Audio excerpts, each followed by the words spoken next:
This is Mike Stout. I'm a designer at INSOMNIAC Games. Hi, welcome to the INSOMNIAC Museum. Here you'll see some of the great things that never quite made it into the game, and you'll learn a little bit about life here at INSOMNIAC Games.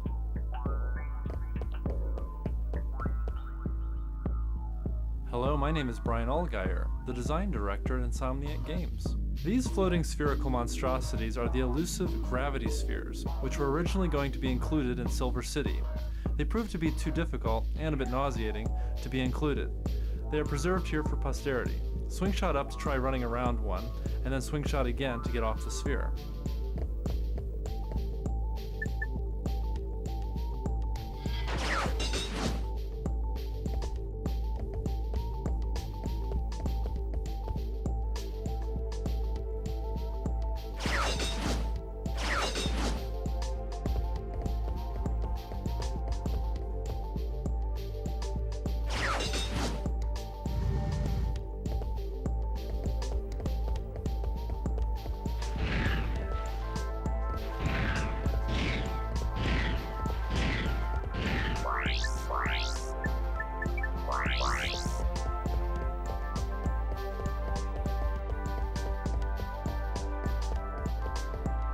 Hi, I'm Leslie Matheson. I'm a designer here at INSOMNIAC Games.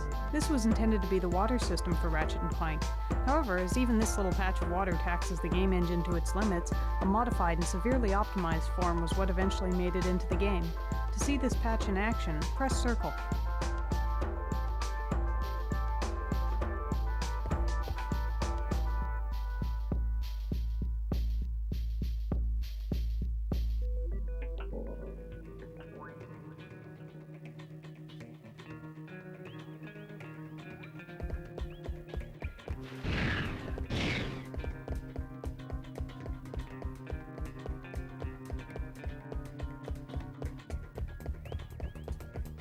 Greetings, this is Oliver Wade, the animation director at INSOMNIAC Games, doing an atrocious British accent. This is the original Gadgetron vendor from Ratchet and Clank 1.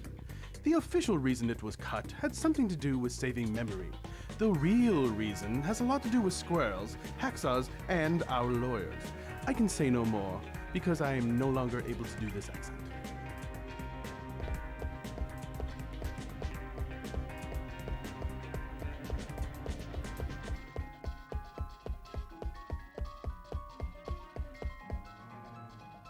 Hi there, my name's Tim Trespass. I'm a gameplay programmer here at INSOMNIAC Games. I'm a Leo from Washington, D.C. I like anime and shiny objects. This monstrosity was intended to be a boss battle fought on the jet ski gadget. Seeing as the jet ski never made it in Ratchet and Clank, however, neither did this boss. May he rest in pieces.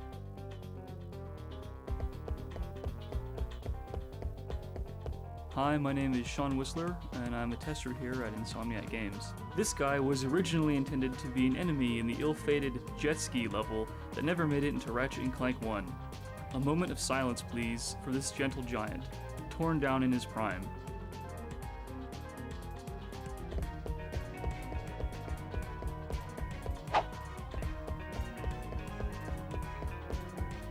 Sean here.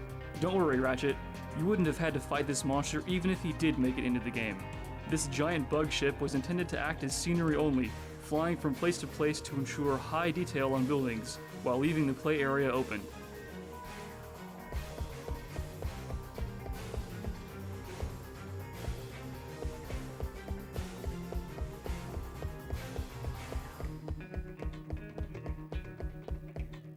Hey, it's Tim.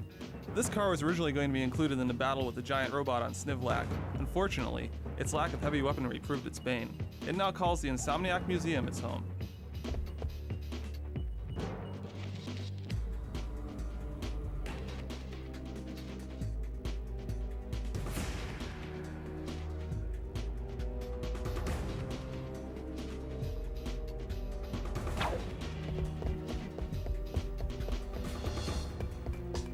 Hiya!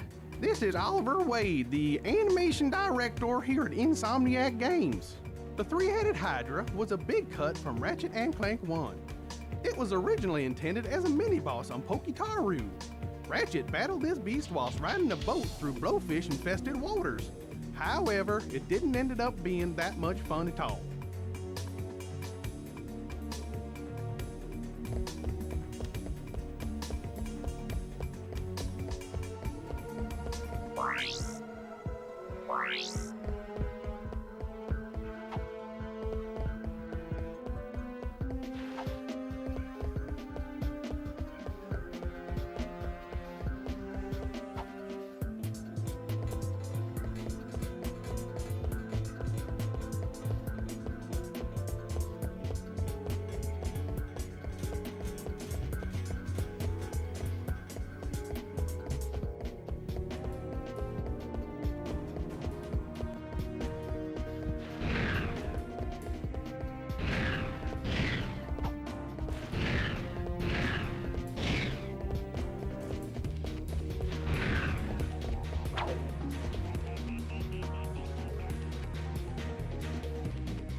My name is Chris Town, and I'm a tester here at INSOMNIAC Games. Here at INSOMNIAC, we're so hopped up on caffeine that we bounce off the walls! You can do the same with these gravity ramps!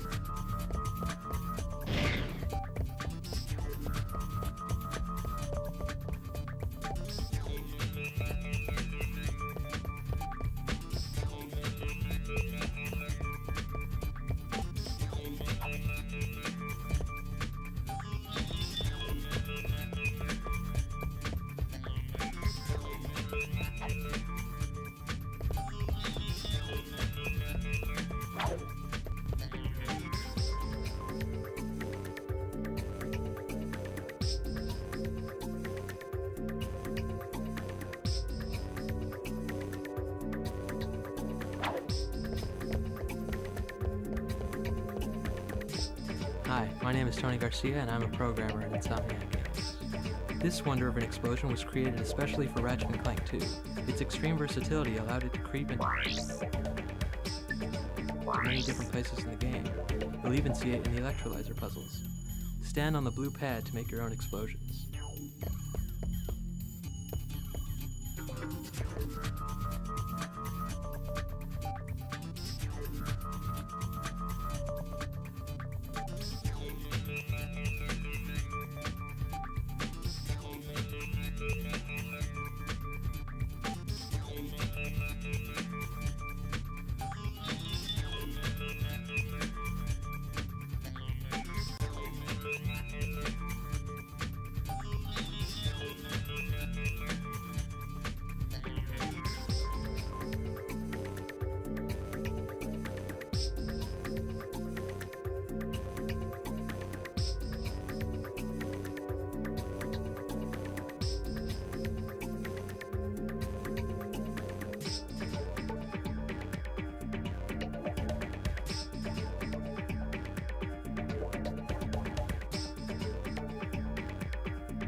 Garcia here. This little demonstration allows you to create your own shot effect. Using the magic of debug technology, you can edit the shot's size and color, and then watch the bandit shoot it at the blockman. Don't feel too sorry for the blockman though.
Corey Stockton, and I'm a designer here at Insomniac Games. You may recognize this drill from Ratchet and Clank 1.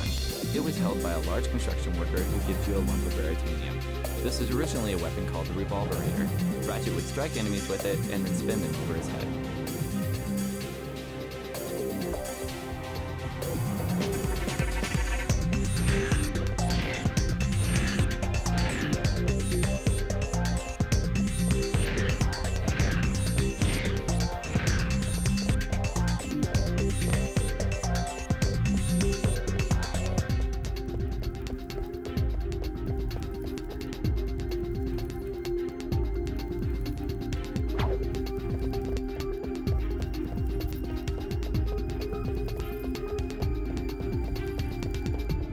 Garcia here.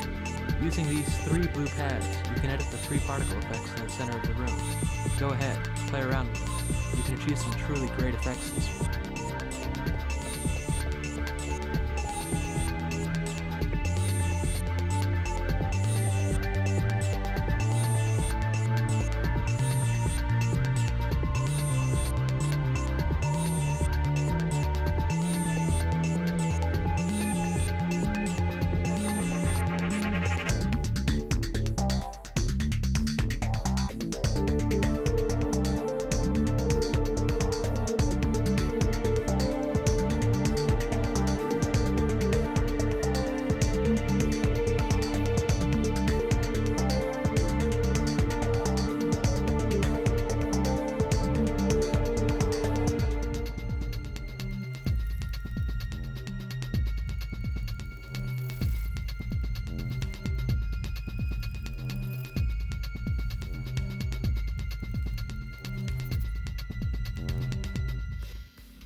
Hello, this is Pedro Hostilius. I'm a gameplay programmer at Insomniac Games.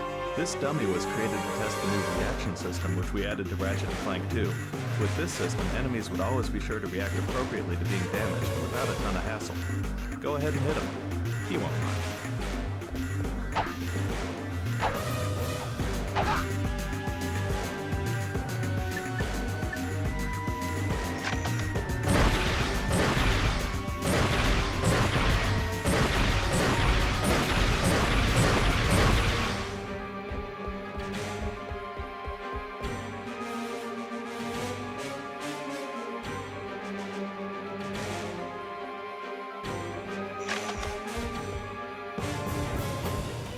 This was created to test screen buffer effects.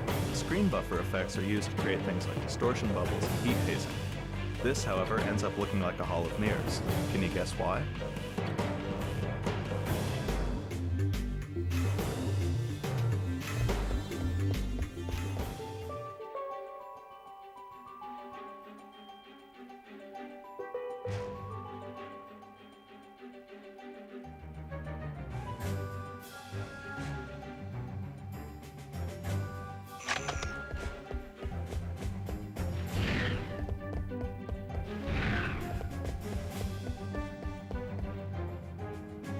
Corey here.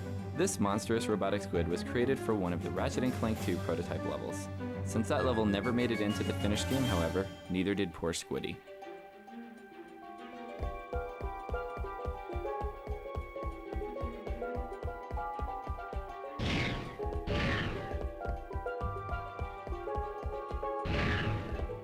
This little widget was used to test our new chunk system. We lovingly call it the corn system. Notice how all the breakables in this game are much prettier? Well, that's corn working hard for you. Give it a whack and see what it does.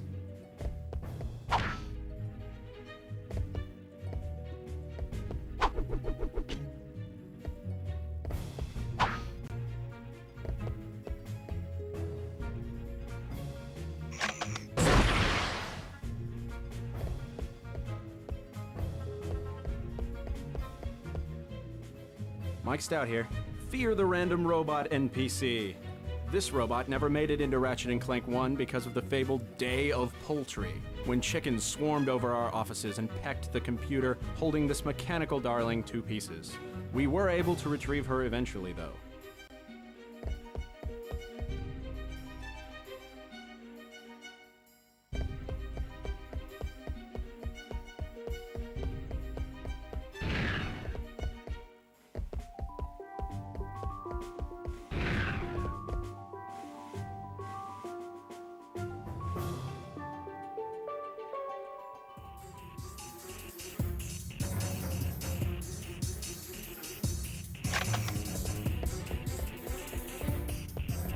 Hello, I'm Carl Grande, the QA manager here at INSOMNIAC Games.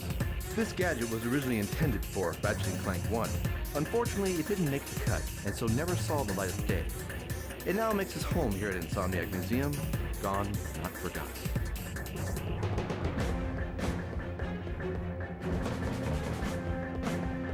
Chris here.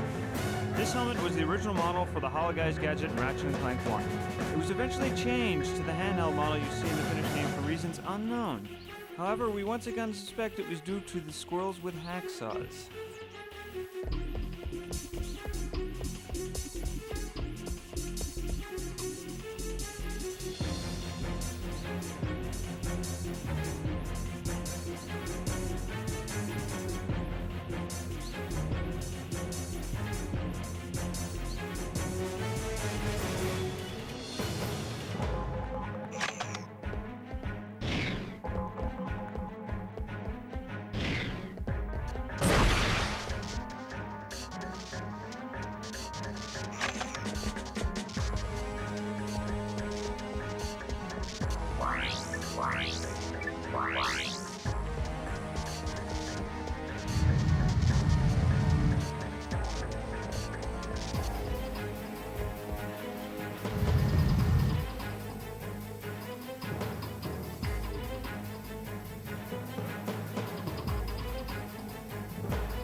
These teleporters were originally intended to go into several of the levels. Due to time constraints, however, they were eventually cut.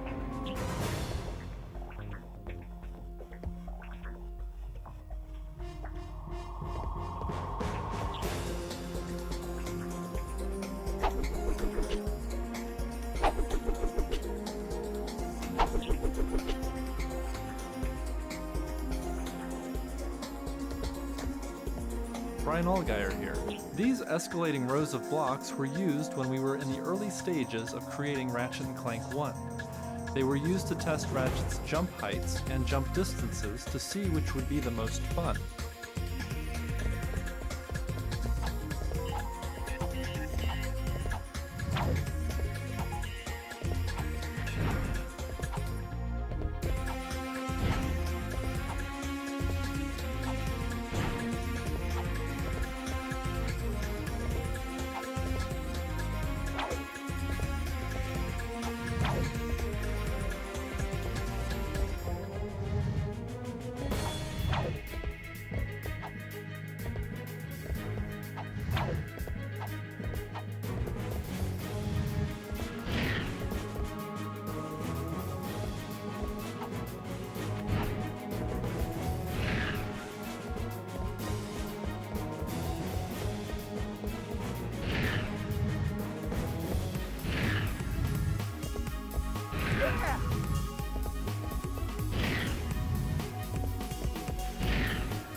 Brian Allgeier here.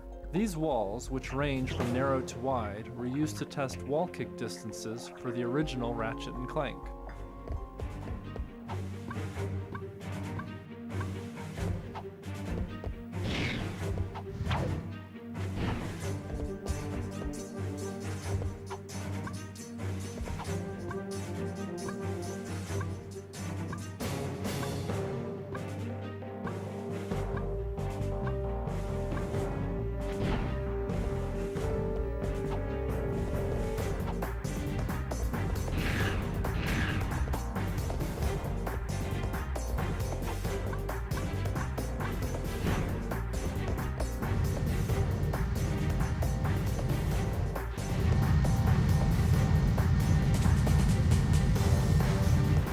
Brian Allgeier here.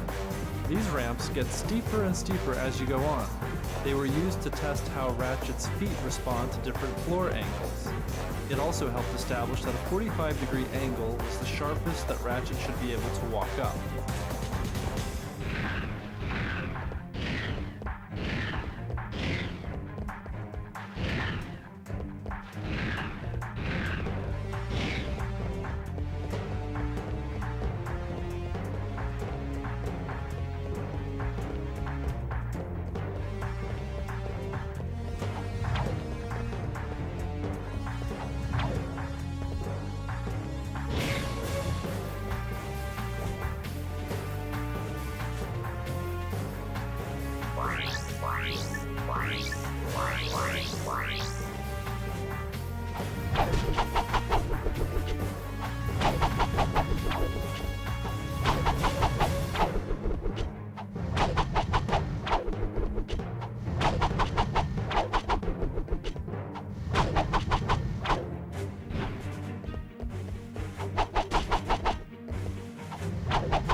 Hey, it's Tim.